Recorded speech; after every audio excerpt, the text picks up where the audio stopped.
A veces uno lee cartas antiguas y suenan a sermones, ¿no? Muy tranquilos. Pero hay otras que se sienten menos como una carta y más como una declaración de guerra.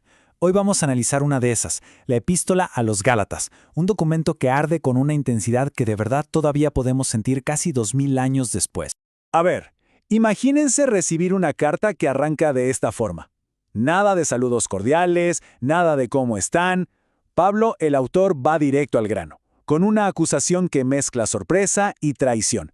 O sea, desde el primer renglón ya nos está diciendo que esto no es una correspondencia amistosa. Esto es una confrontación. Y claro, esa es la gran pregunta que vamos a intentar responder.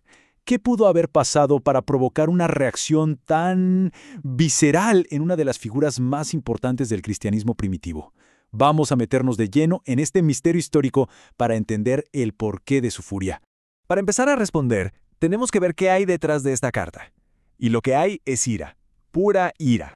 Miren, el análisis del teólogo Edouard Cotenet lo describe perfecto. Esto no es solo una carta, es un escrito polémico, vivo y directo. En estas páginas vemos a Pablo en su estado más puro. Su cólera, sí, pero también esa pasión por defender lo que él creía que era la verdad fundamental de su evangelio. Estaba luchando por algo que para él era absolutamente esencial. Y ojo, para que quede clarísimo que esto iba en serio, Pablo saca una de las palabras más pesadas que tiene, anatema, y la usa 2 veces. Si alguien, incluso un ángel del cielo, predica un evangelio diferente, que sea maldito. Este término tiene unas raíces profundísimas en la historia de Israel y evoca una separación total, una condena divina.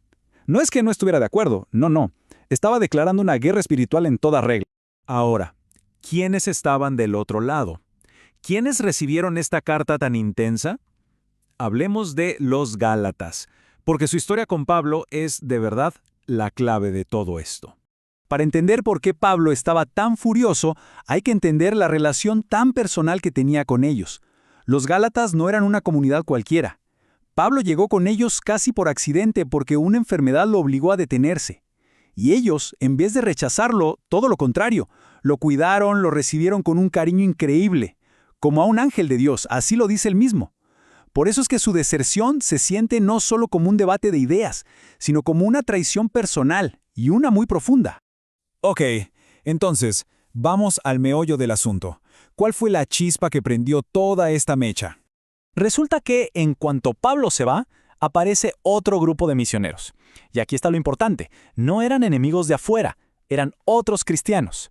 La fuente los llama judaizantes, y llegaron con un mensaje que básicamente le tiraba por tierra toda la enseñanza a Pablo.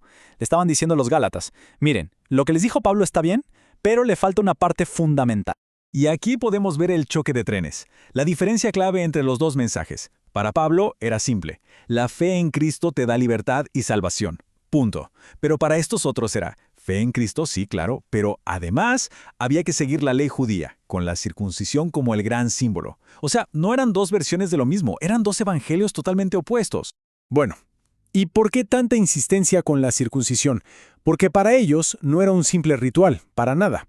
Era la señal, el símbolo milenario del pacto de Dios con Abraham, la marca visible de que pertenecías al pueblo elegido.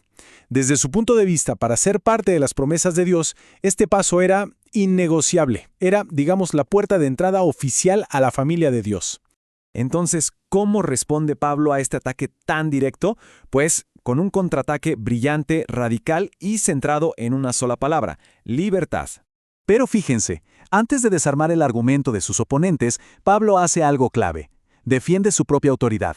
Su defensa es directa y tiene 3 puntos. 1. Mi mensaje no me lo inventé yo, ni me lo contó nadie. 2. Lo recibí directamente, por una revelación del propio Jesucristo. Y 3, y esto es muy importante, por lo tanto, mi autoridad no depende de si me la aprueban o no los apóstoles de Jerusalén. Lo que está diciendo es, mi evangelio viene de arriba, de una fuente divina, no humana. Pero la cosa no se queda ahí, en lo personal. Para rebatir a sus oponentes, Pablo va a hacer algo mucho más grande. Va a reescribir, por así decirlo, la historia completa de la salvación. Y esta es una de las ideas más potentes de toda la carta. A ver, esta tabla que vemos nos ayuda a entender el giro tan radical que propone Pablo. En la visión tradicional de la época, la historia tenía 2 partes. Esta era, la actual, marcada por la ley, y la era venidera, la de la salvación. Lo que Pablo hace es increíble. Argumenta que la muerte y resurrección de Cristo ya dieron inicio a esa era venidera. ¿Y qué significa eso? Pues que la ley de Moisés pertenece a la era antigua, a lo que ya está pasando de largo. Cristo no vino a completar la ley, vino a empezar algo completamente nuevo. Y aquí llegamos al corazón de su furia. Para Pablo, volver a la ley, volver a la circuncisión, no era un pasito extra para estar más seguros. No, era darle la espalda al evento que partió la historia en dos. Era negar que la cruz fue suficiente. Era, como él mismo dice, renunciar a la libertad para volver a ser esclavos. Y claro, esta defensa tan apasionada de la libertad no se quedó en un rincón de Galacia en el siglo I. Su eco ha resonado por toda la historia. Imagínense, ya para el siglo II, un pensador como San Ireneo le puso un apodo a esta carta que lo dice todo: el Nuevo Testamento de la Libertad. Capturó la esencia misma del documento, una verdadera declaración de independencia espiritual. Pero la gran explosión de su influencia vendría mucho después. Martín Lutero, siglos más tarde, encontró en Gálatas la base de toda su teología. Llegó a decir que Gálatas era la esposa de su alma, así de importante era para él. O sea, esta carta no solo solucionó una crisis local, sino que terminó siendo el combustible para uno de los cambios más grandes de la historia de Occidente. Y todo esto nos trae de vuelta al presente, con una pregunta que sigue resonando.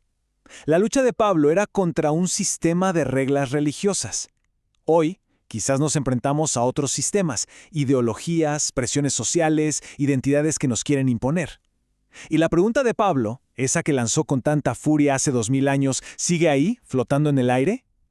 En medio de todo eso, ¿qué significa realmente ser libres?